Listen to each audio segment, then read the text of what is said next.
Happy Monday, fans. I'm Vegeta, the best here from to talk to you about the new news about Akira Toriyama's interview, speaking about Bardock, Goku's mother, and the possibility of a second movie with Vegeta being the main protagonist. This definitely took me by surprise yesterday because everybody was hyped up about the Super Bowl. So seeing something about Dragon Ball Z totally blew my mind away.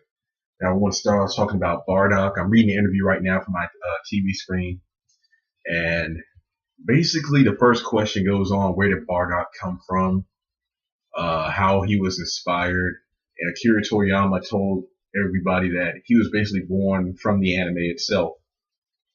That means that from the Bardock special, Akira Toriyama went on to develop Bardock as, Goku's father, of course, more about his character. And I'm guessing that's where the episode of Bardock came from, when he was sent back to the past to fight Shields and become a Super Saiyan. But aside from that, he goes on to really describe the Saiyans as a whole, and Bardock stands among them by himself because he possesses a calm judgment and a small measure of humanity, as opposed to the barbaric, cold-hearted Saiyans who usually have simple thought processes, while, as the Doctor described in the first Bardock movie, that Bardock is wise, not just as a warrior, but as a person as a whole.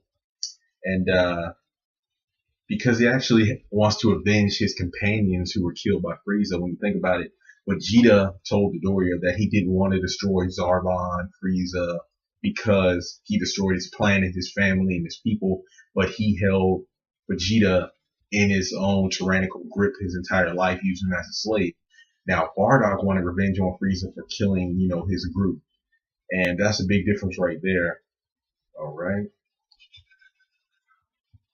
What sort of person was Bardock's wife and Goku's mother? I think her name was Gine, Gine. Basically, she has a general personality, was not cut out to be a warrior. So right there, that lets me think about Vegeta's younger brother Tarble, who was, I think I said that right. He was banished from the planet Vegeta by King Vegeta because with a royal blood in his, body, you would think a prince would be able to act like a Saiyan, kill like a Saiyan, and want to live like a Saiyan.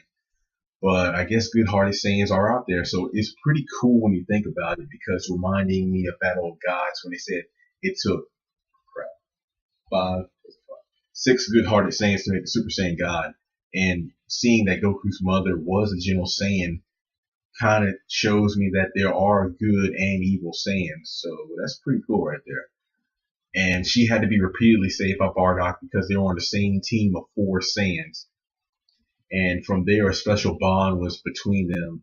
And normally Saiyans don't have the loving, nurturing, romantic nature that humans have. They only, have sex to breed, basically, to expand their race. The one exception, though, is the royal family where Vegeta comes from, because they're more about love and blood relationships, because they don't want anything to break their royal bloodline. So that's pretty cool. And when you look at that, I kind of think about Goku and his family compared to Vegeta and his family, but I'll get to that in a second. So Bardock and Gine were one of the rare Saiyans who actually had a relationship going on. But since Gine wasn't cut out to be a warrior, she would go on to work at the meat distribution center of Planet Vegeta. So basically, she was kind of like a cafeteria woman. I don't know. When I see meat distribution center, I'm honestly thinking about how Goku loves to eat like every other Saiyan. It's kind of ironic that his mother would work at a meat distribution center, and then later on, Goku would become a radish farmer, and Yo's son Goku in the Strange Return, which is kind of ironic. All right. Please tell us about Bardock's family structure. Did Goku and also Bardock himself have any siblings? Goku and Raditz, of course. It says here Bardock might have siblings, but they don't really know. You think about it, Saiyans don't really have a concept for family. And that was pretty interesting because reading on the interview, it talks about how Goku cares about his family, obviously, but when you think about it, Goku kind of thinks of his family as more like comrades, kind of like Bardock did with his crew, than actual, family unit where he's the father, husband, Chi-Chi's the wife and mother, Gohan is his son. That actually makes a lot of sense, because a lot of people like, Goku's a bad dad. He's always going off the train, leaving his family behind, dying for years and not coming back, that sort of stuff.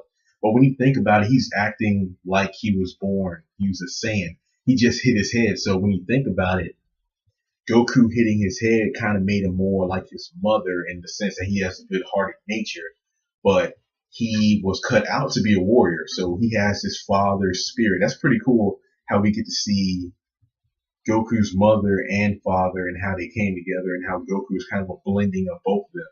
And the whole thing about, hey, did Goku and Gine, ever see each other, or did Bardock, Raditz, Gine, and Goku all, have a unit? No, they didn't, because Saiyans weren't like that. They don't have the concept of family, because when when they're born, they check their power level at birth and send them off the planet. So it's possible that Gine didn't even see Goku aside from the one time um, in the hospital when she had birth. I'm guessing that's just an assumption.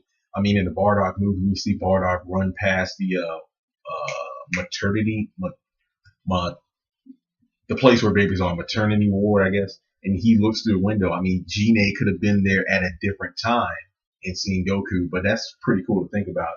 And also, it's good to know about more female Saiyans. So all right, the average lifespan of a Saiyan is longer than humans because they retain their youth to fight longer. But since most of them die in battle, their average lifespan isn't too long at all.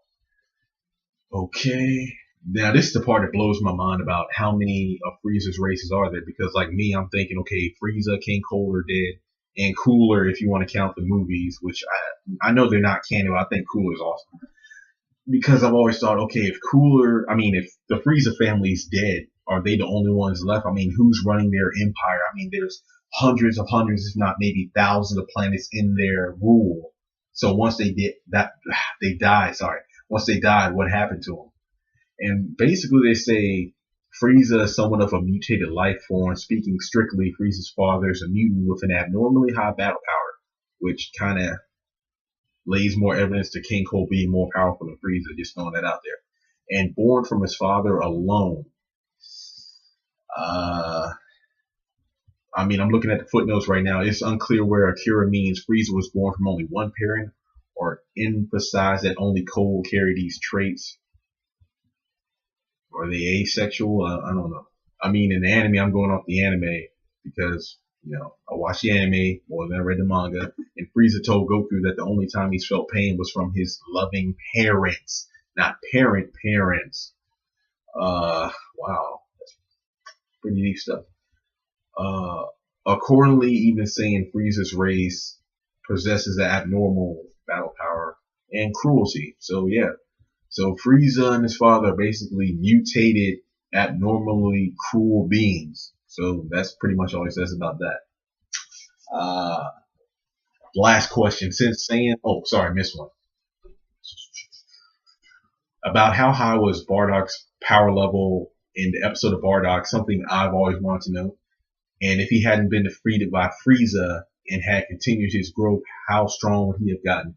This kind of blew me off here because in the first movie, I know they said his power level was almost as high as King Vegeta's, and it was around 10,000. My guess is King Vegeta's around 12,000-ish, or maybe I wouldn't push it to 13. Remember, Vegeta said as a child he surpassed his father, and he was 18,000 when he got to Earth, clearly an adult. So I'm guessing around 13,000-ish is where King Vegeta is and where Vegeta surpassed him.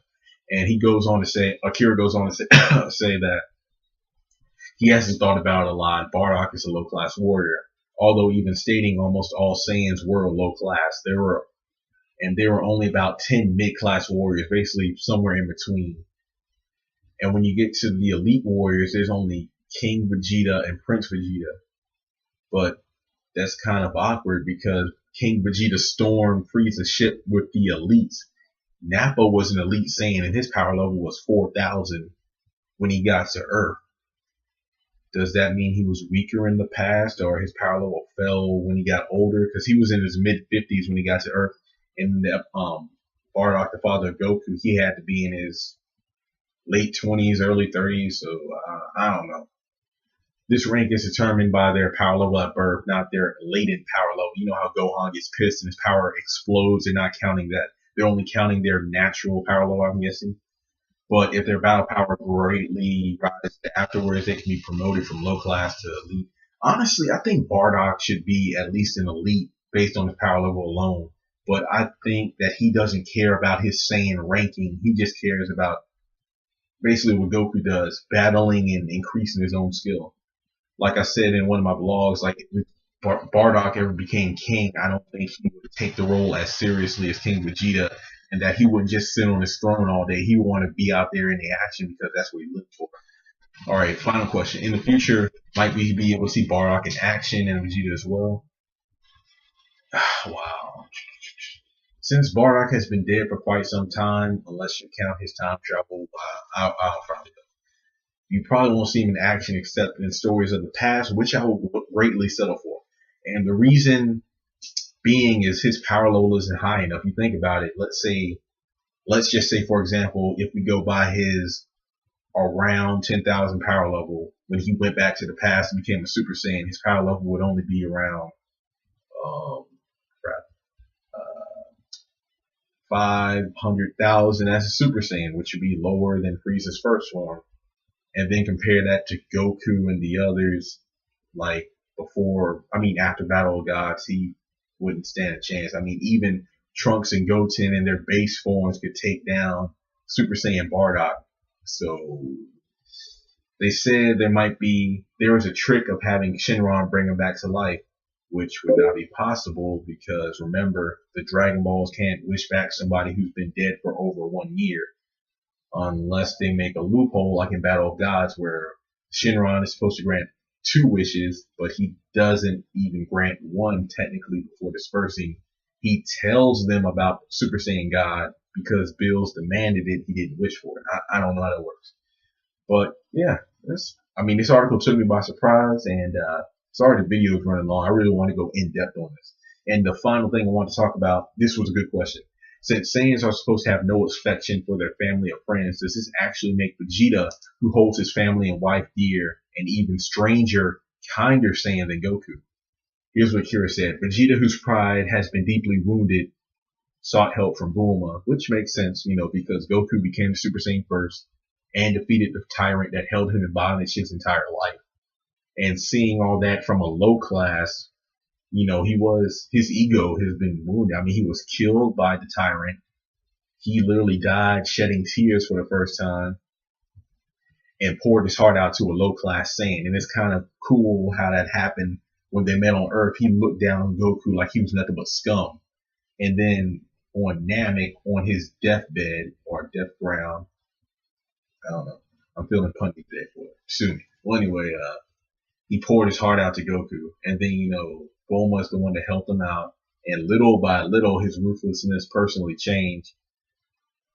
And you might be able to say that, on the one hand, Goku, like as I said before, Goku might not have a sense of family members like Gohan and Chi-Chi, except as one of his companions. And I think over time, it's funny because over time, I think Goku saw his family less and less as companions, but more as a family unit, except for flying off with Oob for 10 years and training without visiting one time using his transmission, but it's up to debate. And Vegeta, on the other hand, he started out as the angry Saiyan, but little by little, Bulma and Trunks chipped away until he became the loving father that he was. Karate chopping Trunks in the head right before he died. Yeah, so either way, it's pretty cool when you think about it. I really enjoyed this article and the interview, and it just gives me hope that in future Dragon Ball Z mangas, because Akira did say he wanted to expand the manga. As a matter of fact, that's the story where Gine, Goku's mother, will be revealed. Sorry, I got scrolled quick. As for appearance and such, you will find out if you read the bonus comic in the collected release of Jacko the Galactic Patrolman. I've heard something about April 20 something is when it's supposed to come out, or it could be out now. I'm actually looking forward to it. I just want to know what she looks like. I bet I'm putting money on the fact that she might have like long Raditz like hair, and that's why Raditz has hair like that. I'm just guessing. It's pretty cool. But I'm just hoping, in the next movie, I don't know if Vegeta will be a Super Saiyan God or a Super Saiyan 3. Either way, it's cool because Super Saiyan 2 Vegeta got pissed when Bulma got slapped and surpassed Super Saiyan 3 Goku. Goku promised Vegeta that he would become the next Super Saiyan God. So right there in Battle of Gods 1, we have evidence of Vegeta either going Super Saiyan 3 or him going Super Saiyan God in the next movie. Or he can do something entirely new, which would be a really refreshing thing because think about it. Goku went Super Saiyan first. Gohan went Super Saiyan. Well, Goku went Super Saiyan first. That was the Saiyan legend. Gohan went Super Saiyan 2, a level not even known to Saiyans. I mean, Vegeta was the first to go Ascended Saiyan, but that's, Goku went Super Saiyan 3, never heard of it before in Legend. Super Saiyan 4 was Goku. Super Saiyan God was Goku. Ultra Super Saiyan was Trunks, but that's debatable unless you think Vegeta did transform in the time chamber, but didn't use the form because he knew about the weaknesses.